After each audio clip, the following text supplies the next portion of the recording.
jak spojrzeć w ogóle na rozwój tak wielowymiarowo? To jest w ogóle bardzo ciekawe pytanie.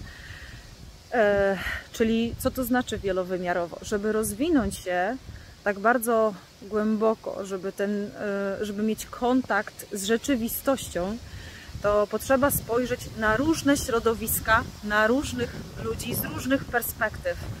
A co przede wszystkim i najważniejsze, spojrzeć na swoje życie z różnych perspektyw. Wtedy mamy pełen obraz tego, tak naprawdę siebie, ale tego też, jak chcemy żyć, dokąd chcemy zmierzać, jak chcielibyśmy, żeby nasze życie wyglądało, jak chcemy się przejawiać w tym życiu, jak chcemy, żeby wyglądały nasze relacje, jak chcemy, żeby wyglądało nasze życie.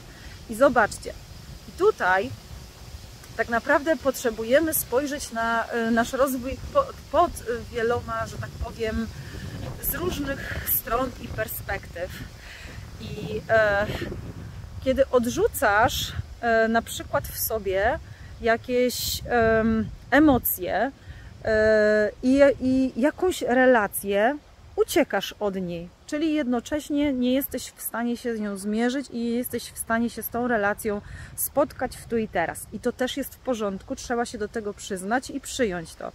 Przyjmując to, pozwalasz sobie na dalszy rozwój, ale mając świadomość tego, że w tamtym momencie nie miałeś gotowości być na przykład w takiej, a nie innej relacji, bo było to dla Ciebie zbyt dużym wysiłkiem energetycznym. Prawda? I to jest prawdziwe i to jest spotykanie się z życiem.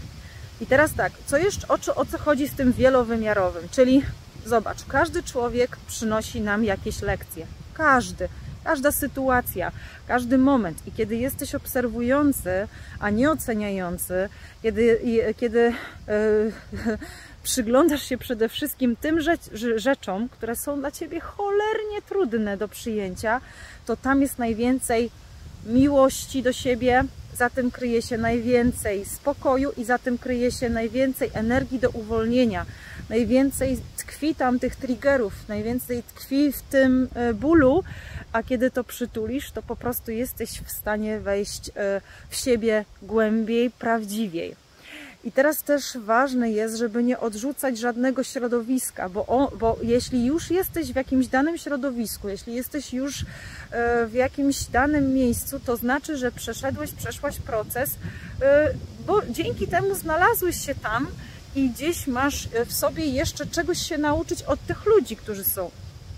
I co jest ciekawe, czasem nam się wydaje, że ta dana osoba, ona nic nie niesie, że to już nie jest dla Ciebie, ale jak popatrzysz troszkę głębiej, co Ty możesz z tego wynieść, zwłaszcza w momentach, kiedy Ciebie coś odpala, to automatycznie zaczynasz uzdrawiać ten właśnie mechanizm obronny, który się w Tobie odpala. No bo często reagujemy, nie, to nie dla mnie środowisko, nie, to nie są dla mnie ludzie, bo się ich boimy, bo boimy się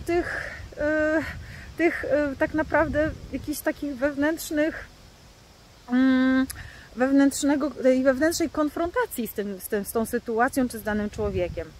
No i ten poziom wielowymiarowy też odbywa się wtedy, kiedy my właśnie widzimy swoje emocje, widzimy swoje wnętrze, przestajemy przerzucać na innych odpowiedzialność, czyli przerzucać to na drugiego człowieka, koleżankę, sąsiada i tak dalej, no to wtedy zaczyna się dziać prawdziwe życie, bo wreszcie już nie szukasz usprawiedliwienia na zewnątrz, tylko po prostu zaczynasz się spotykać z tym, co w Tobie żywe, co w Tobie boli, co w Tobie, z tym cieniem, z tym, z czym nie chcesz tak naprawdę się konfrontować.